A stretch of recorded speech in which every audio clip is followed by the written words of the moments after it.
exactly is a pleated air filter? Let's break it down in the simplest way possible. A pleated air filter looks just like what it sounds like.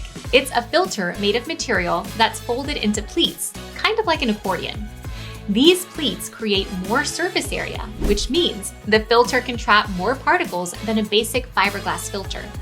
The pleats are usually made of polyester or cotton, and they work by catching dust, pet dander, pollen, and even some smaller particles in the air.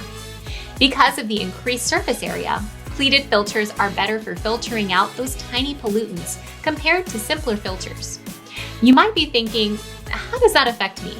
Well, if you have allergies or asthma, a pleated air filter can help improve the air quality in your home or office, making it easier to breathe.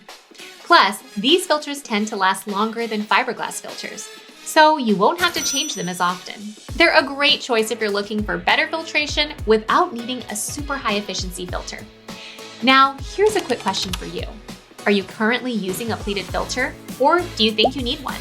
Let me know in the comments. In our next video, we'll be talking about fiberglass air filters, so make sure you're subscribed to get all the details.